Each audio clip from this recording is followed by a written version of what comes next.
Podcast. Lo mejor está por escuchar. Al portal. Y esa amistad.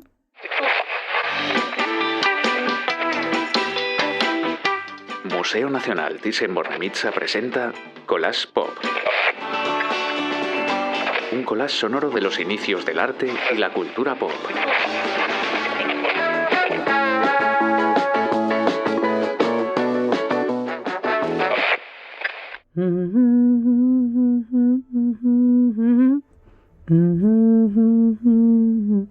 ¡Ay! Me habéis pillado. Llevo días con esta canción en la cabeza y cuando se acerca la Navidad que no hay forma de quitármela. Si a ti también te pasa, eres parte del logro que las marcas consiguieron a mediados del siglo pasado.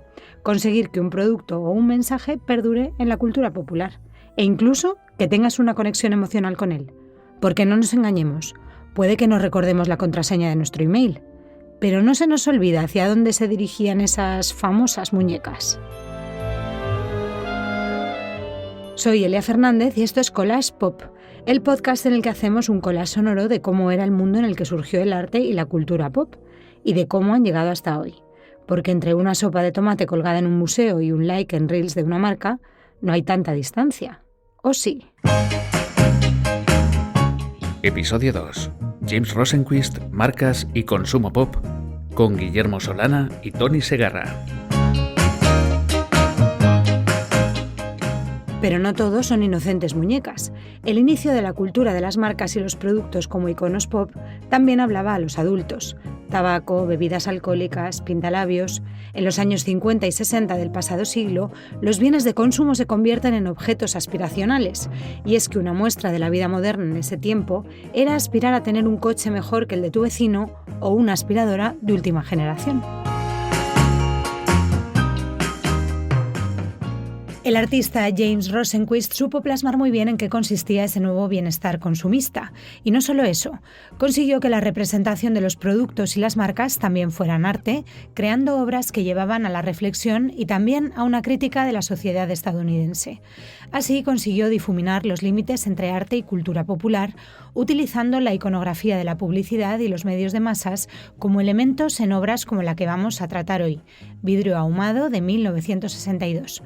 Para conocer esta obra y a su autor, tenemos el lujo de contar hoy con el director artístico del Museo Nacional Thyssen-Bornemisza, Guillermo Solana. Bienvenido, Guillermo, de nuevo. Hola, ¿qué tal? ¿Quién fue James Rosenquist? James Rosenquist es un artista de origen sueco que nace en Dakota del Norte, que se forma en Minneapolis y finalmente acaba en Nueva York. Y conoce a Rauschenberg, a Jones, a Ellsworth Kelly, a Barnett Newman y se mete en el mundo artístico neoyorquino. ¿Y cómo fue esa sociedad en la que vivía y creaba él? El mundo neoyorquino en el que aterriza es el de la Art Students League, donde, por ejemplo, es alumno de George Grosz, el artista alemán. Es el mundo bohemio ese de transición entre los 50 y los 60, y él va a ser uno de los que lanzan la nueva generación pop. Es muy curioso porque los artistas que inventan el pop en muchos casos no se conocen. Trabajan espontáneamente, hay una coincidencia espontánea, como telepática entre ellos, ¿no? Él, por ejemplo, no conoce a Warhol hasta el año 64, pero había un espíritu de la época, había algo en el ambiente que les empuja a todos en una dirección parecida. Que es paradójico, ¿no? Esa bohemia aplicada al consumo, ¿cómo lo podemos interpretar? Bueno, sí es un poco paradójico, porque ellos en realidad, ni él, ni Warhol y otros compañeros, ni vivían en la abundancia, ni trabajaban a veces para las marcas. Eso sí, como Warhol ilustraba zapatos para las revistas, y Rosenquist pintaba carteles publicitarios y de cine en las grandes vallas, por ejemplo, en la Nueva York del final de los 50. Y ahí es donde aprende su técnica que aplica luego a las pinturas murales. Entre el año 57 y 1960, Rosenquist trabajó para ganarse la vida pintando vallas publicitarias de las que ocupaban las calles de Nueva York, como yo recuerdo que en mi infancia también llenaban, por ejemplo, la Gran Vía, carteles publicitarios, carteles de cine, grandes carteles. Y eso sería una influencia decisiva en su pintura mural, figurativa y muy relacionada con las marcas comerciales, con el lenguaje de la publicidad que él haría después, que sería su estilo pop. ¿Y cómo era su visión de esa sociedad en la que vivía? ¿Qué opinaba sobre ella o qué nos dejaba entrever en sus obras? Es una visión crítica, es una visión sarcástica, es una visión, por ejemplo, su más famosa pintura mural, F-111, es la imagen del poderío militar de los Estados Unidos que empezaba a invertirse en Vietnam, en la guerra de Vietnam, combinado con todos los elementos del consumo doméstico. O sea, es relacionar dos aspectos de la cultura americana que en principio estaban separados, pero traerlos, ponerlos juntos significaba una apuesta crítica, ¿no? Es decir, el imperialismo americano y el consumo doméstico masivo y todo eso. Que es en realidad lo que implica Estados Unidos como ente, ¿no? Exactamente. Pero era traer a casa el rostro más feo de los Estados Unidos como potencia imperialista, ¿no? Traerlo. Que esa fue una obsesión de los que combatieron la guerra del Vietnam. Recordar al consumidor norteamericano que el mundo maravilloso que veía en la televisión y en las vallas publicitarias tenía otro lado, tenía un lado oscuro. Una cara las matanzas, por ejemplo, en Vietnam. ¿Y cómo era esa técnica que utilizaba en sus obras, que decías figurativa? Es una técnica muy de pintor comercial. Es una técnica, digamos, deliberadamente vulgar, no refinada pictóricamente, una técnica, como diría en inglés, matter of fact. Hay que pintar una cara, pues pintas una cara. Muy basada en la fotografía, por supuesto, y muy directa. Y muy, muy relacionada con el lenguaje publicitario, que tiene que ser brillante, llamativo, sexy. Que de alguna forma era su manera de llegar al lenguaje que estaba consumiendo la sociedad más generalista, ¿no?, en ese momento. Claro, pero siempre que hablamos del pop hay que entender que no se dirigen en primera instancia al gran público. Se dirigen al propio mundo artístico. En el mundo del arte de los años 50 había que estar lo más alejado de la vulgaridad de la sociedad contemporánea, de la realidad de la sociedad de masas. Había que ser exquisito y había que pintar una cosa completamente abstracta, que solo hablara de la pintura. Y entonces los pop, la nueva generación pop, va a cometer la peor transgresión. Poner una Coca-Cola o un rostro de Marilyn en un lienzo era el tabú, era violar el tabú más grave que se podía violar, porque era como la blasfemia, la irreverencia mayor que se podía cometer con la exquisitez pictórica que se había cultivado en los años 50. Entonces hay un gesto que es, ¿sabes?, de profanar los códigos. la santidad de los códigos artísticos que habían estado vigentes. Y también hacerlo de una manera que ellos conocían, porque al final creo que el lenguaje publicitario también era la némesis de esa exquisitez artística, ¿no? Exactamente. Ellos han nacido, se han criado en esa cultura de masas, están muy familiarizados con ella, trabajan a veces como ilustradores, como diseñadores comerciales, como lo que sea, y todo eso lo meten en el mundo sacrosanto de las bellas artes. Y esa es la gran profanación. Y quizá de forma involuntaria sí consiguieron llegar a más gente, claro, fuera del entorno endogámico del arte, ¿no? Efectivamente. Esa es la siguiente vuelta. La siguiente vuelta es que Warhol, que estaba jugando a meter estereotipos vulgares y masivos en el sacrosanto mundo del arte, luego las masas le responden muy bien porque se reconocen en ello. Porque, como una estrella del pop. Claro. Precisamente. Entonces él, que jugaba a apropiarse de las estrellas del cine, de Elvis, de Marilyn, de Liz Taylor, él se convierte también en uno de ellos, en un icono de masas, ¿no? Claro. Hablemos de vidrio ahumado, de esta obra que tenemos hoy en la conversación. ¿Qué elementos vemos en esta obra? Descríbenosla para quien nos esté escuchando. Sí, es muy interesante porque vidrio ahumado tiene como dos tramas superpuestas. Por una parte hay la trama de las marcas comerciales. Se basa en una imagen de un anuncio de cigarrillos de la marca Embassy, que era una marca británica de cigarrillos, con una mujer que fuma y que exhala el humo por la boca, y en una imagen fragmentaria de un faro de un coche, sabemos que es el Ford de 1949. O sea, una marca de cigarrillos y una marca de automóviles. Dos productos absolutamente estereotipados del consumismo, de la cultura norteamericana de consumo de esa época. Pero superpuesta a esa trama, que es la de las marcas comerciales, hay otra trama, que son las partes anatómicas. El anuncio de cigarrillos es una boca femenina, atractiva, sexy, incitante, diríamos.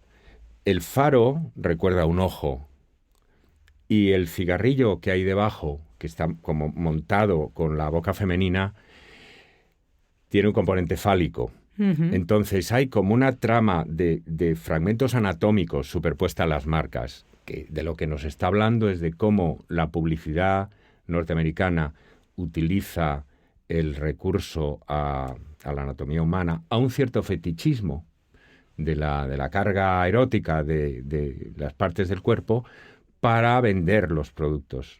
Esto era una cosa que ya se conocía de antes, desde una década atrás. El pop británico ya había trabajado con eso. Marshall McLuhan, el famoso teórico, había publicado en 1951 un libro que se llamaba The Mechanical Bride, donde ponía de relieve cómo todos los anuncios de máquinas, de coches, de electrodomésticos, estaban cargados de resonancias eróticas, fetichistas, ¿no? Y siempre asociados a la figura de la mujer como objeto de deseo. Y Rosenquist explota eso. De hecho, probablemente si viera los anuncios que sean cómo han evolucionado los spots publicitarios, vería que ese concepto se ha llevado al extremo, porque efectivamente ya casi no te venden productos, te venden sensaciones, y en la mayoría de los casos apelan precisamente a lo erótico, porque claramente es uno de los grandes... Ya entonces estaba bastante desarrollado, hay que decir, ¿no? Era como bastante obvio. Yo he estado estos días viendo anuncios de coches de los 40 y los 50 y constantemente los pies femeninos con zapatos, las piernas femeninas, el busto femenino, aparece constantemente asociado a la exhibición de las líneas aerodinámicas de los coches. Bueno, y las marcas de tabaco también, que claro, siempre han apelado al claro, componente de seducción que claro, implica el fumar, ¿no? Que eso ya no se puede hacer. Cuando hicimos la exposición de la colección Thyssen en Shanghái, tuve una anécdota divertida porque, bueno, el régimen chino es bastante puritano. Y yo daba una conferencia donde comentaba los cuadros que llevamos allí, entre los cuales estaba este de Rosenquist, Cristal ahumado. Y yo hablé de las referencias eróticas, de las insinuaciones eróticas relacionadas con esa boca que exhala el humo y el cigarrillo y todo eso, y me dijeron que eso no era posible comentarlo allí públicamente porque la sensibilidad del público chino era extremada. Bueno, la sensibilidad americana en los años 50 ya estaba muy, muy desarrollada en ese sentido. A veces ahora que nos hemos vuelto más cautos con determinadas asociaciones sexistas, a veces hay anuncios de los años 50 que nos parecen que se pasaban mucho, que son sí, casi pornográficos en lo explícito de las asociaciones. En eso y en la cosificación, ¿no? de las mujeres claro, como objeto de consumo. Absolutamente. Que en ese sentido él lo refleja perfectamente, ¿no? Absolutamente. ¿Qué crees que pensaría James Rosenquist de cómo él, desde esa crítica que hace, cómo nos relacionamos con las marcas a día de hoy, que la gente está incluso presentándose ante el mundo a través de las marcas que consume, incluso poniéndolas como parte de sus feeds en redes sociales. Claro. ¿Qué crees que le parecería lo que está pasando en ese sentido? Rosenquist murió, creo recordar, en 2017. Ha vivido bastante de ese proceso de ultramercantilización. Ha llegado a conocer, ya muy mayor, incluso el mundo de las redes sociales. Yo creo que lo habría visto en continuidad con lo que él podía intuir en los años 60. Es el mismo proceso de mercantilización general, lo que pasa es que llega hasta los últimos reductos. Hoy día, por ejemplo, el mundo de los influencers en redes son personas que han mercantilizado su propio yo, su propia personalidad, lo han convertido en un producto comercial. O sea que hasta las cosas que parecía como más imposible mercantilizar, reductos como eso, la personalidad, lo que uno tiene de más singular, se han convertido en productos vendibles y promocionables y vendibles. Sí, hasta el punto de que algo tan esencial de cada uno, que es algo muy difícil, que es cómo te defines ante el mundo, cuáles son las características que quieres proyectar, también son ahora mismo territorio apto para la compra, y de repente hay gente que se define a partir de las marcas Absolutamente. Con las que se vincula, ¿no? Absolutamente. Personalidad se identifica con estilo de vida y estilo de vida se identifica con una marca, y no hay nada que quede a salvo de esa dinámica de mercantilización total y absoluta, ¿no? Pues Guillermo, muchas gracias, porque estas conversaciones al final sí que están fuera de esas dinámicas, y es un gusto aprender de ti y de todo lo que aportas en el museo. Así que nos vemos en la próxima ocasión. Muchísimas gracias a ti. Hasta la próxima.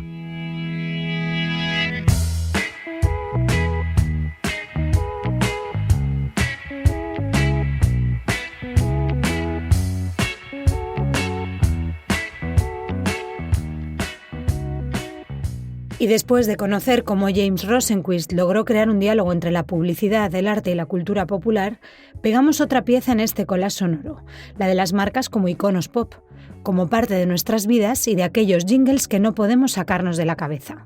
Y es que vivimos en un momento en que las marcas forman parte de nuestro día a día más que nunca.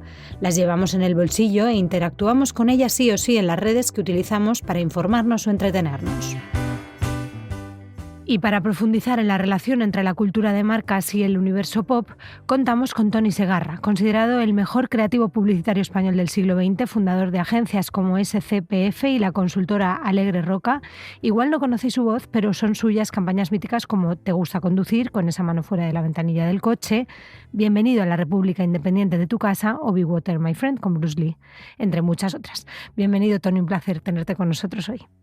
Hola, sí, muchas gracias por pensar que tenía algo que decir en este asunto. ¿Qué significó el nacimiento de la sociedad de consumo para la publicidad y el marketing? Bueno, yo diría que para la publicidad, como la entendemos hoy, es el inicio del proceso. Es decir, la publicidad entiendo que es un oficio antiguo.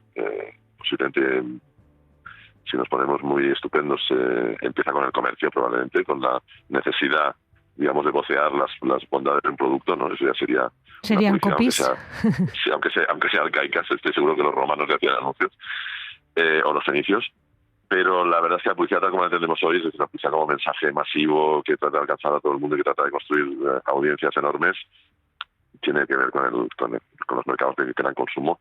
Y de una manera bastante relevante, yo diría que con la televisión. Es verdad que la publicidad existe desde mucho antes, la televisión, pero la televisión la convierte en la gran constructora de iconos, ¿no? y de mensajes relevantes que pasan a formar parte de la cultura popular, precisamente por la capacidad de la televisión de casi de aplastamiento, digamos, ¿no?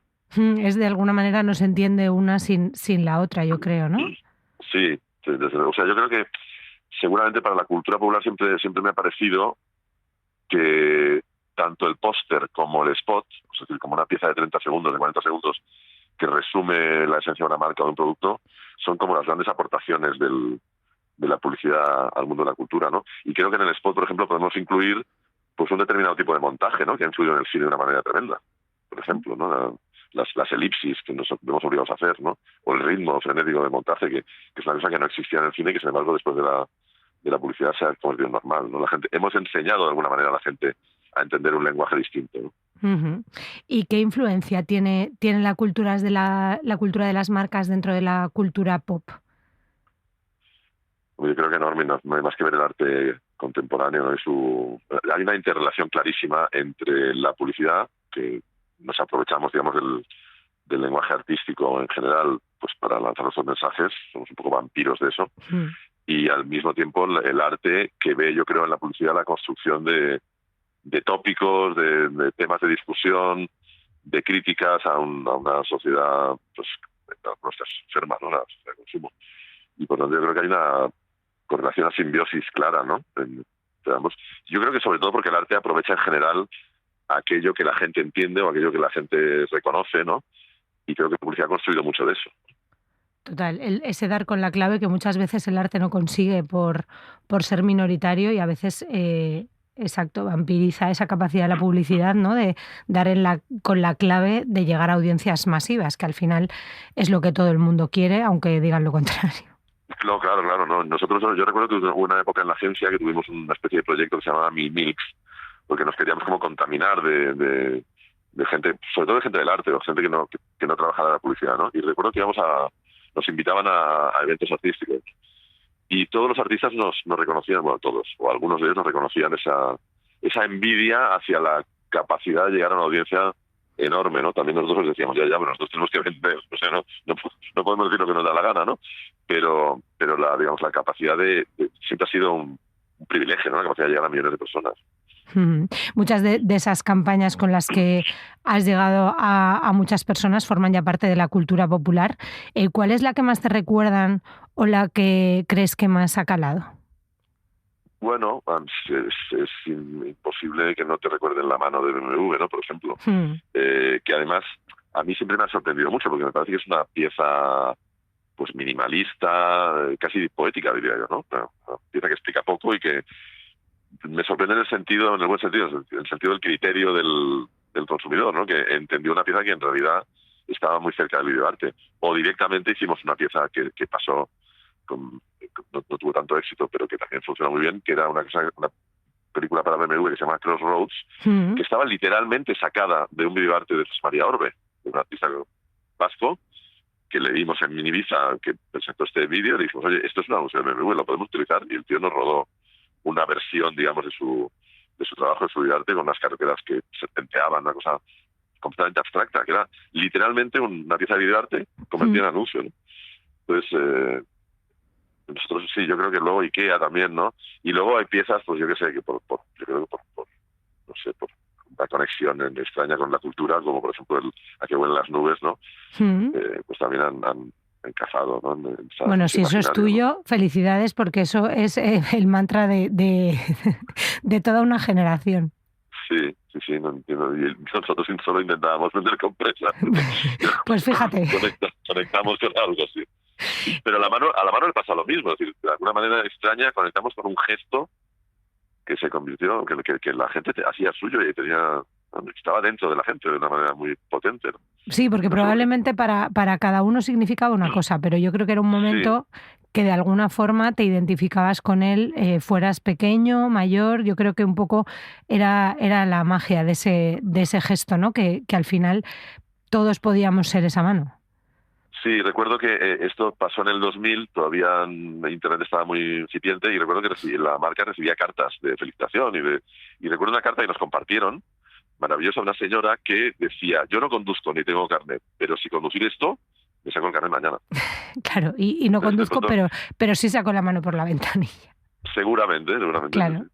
En ese sentido, justo te iba a decir que esas campañas, muchas de ellas se ocurrieron cuando no existía el algoritmo y decías, no sé qué pasó, que de repente funcionó. Y ese algoritmo de entonces, que era simplemente el interés que despertaban unas cosas frente a otras, muchas veces sin saber exactamente cuál es el criterio que hace que una sea un éxito bestial y otras pasen desapercibidas, ¿no? Sí, yo creo que esto es un milagro, un misterio del que no sabemos nada. De todas maneras, yo creo que el algoritmo en aquel entonces era yo creo que el creativo publicitario en general es un enfermo empático, digamos, ¿no? Es alguien que se pone en lugar, se intenta poner en lugar de los otros de una manera casi patológica, diría yo, ¿no? Y encuentra, digamos, cuando tenemos suerte, encontramos esos puntos de conexión que podrían ser algoritmos, ¿no? Es decir, aquello con lo que todos nos identificamos de alguna manera, ¿no? Y que es nuestra búsqueda permanente, ¿no? Justo, que te iba a decir. Lo llamamos insight, a veces, con esta sobreutilización de palabras inglesas que tenemos, ¿no? Pero esa necesidad de conectar, ¿no? Y eso, sí, hoy lo buscamos en el algoritmo porque el algoritmo nos da datos, pero yo creo que la intuición, cuando en el debate sobre la inteligencia artificial, creo que esa intuición humana es difícilmente reproducible, ¿no? Yo creo que esto va a pegar, ¿no? Te iba a decir justo, ¿cómo crees que va a ser el futuro de las marcas con esos dos elementos precisamente entrando en acción, los algoritmos y la inteligencia artificial? Porque de repente hay muchos de los pilares de la publicidad y de la creatividad que están ahora mismo cambiando. Yo creo que la parte, vamos, yo soy un optimista irredento, porque eso también me dedico a la publicidad, entiendo, pero yo creo que la parte de la que estoy hablando, es decir, esta parte intuitiva y de conexión de cosas distantes, y eso no va a desaparecer, es difícil que desaparezca, es difícil que la IA tenga criterio. Yo estoy trabajando con ella y estoy fascinado, la verdad, y estoy maravillado de lo que hace, me ayuda muchísimo, pero no tiene criterio. Y me parece que la parte divertida de trabajar con la IA es justamente encontrar aquello de lo que no se ha dado cuenta la inteligencia artificial, ¿no? Y que tú expliques, ¿cómo has llegado a esto, ¿no? Sí, lo que decías. ¿Cómo es posible? ¿Cómo se te ha ocurrido, no? Pero se le ocurren cosas increíbles. O sea, realmente es como trabajar con buenos creativos, o con buenos ejecutores, creativos o buscadores, ¿no? Exacto. Buscadores de información que conectan cosas sin darse cuenta, o porque tú les has estimulado, porque les has preguntado cosas que tenían que ver con esa conexión. Pero no creo que eso, o sea, me cuesta mucho pensar que la inteligencia humana va a ser desbordada por la inteligencia artificial. Otra cosa es que un 90% del trabajo que nosotros hacemos es bastante rutinario. Y eso lo hace mejor la IA. Eso sí. Y no pasa nada. Y no creo que vaya a pasar nada. Es decir, yo creo que el que se adapte tendrá un trabajo mejor, más divertido, y el que no se adapte, pues bueno, tendremos que buscar otros lugares donde meternos, ¿no? Pues Toni Segarra, muchísimas gracias por esta conversación y seguro que volvemos a hablar en otra ocasión. Ojalá. Venga, un abrazo. Muchas gracias. Chao.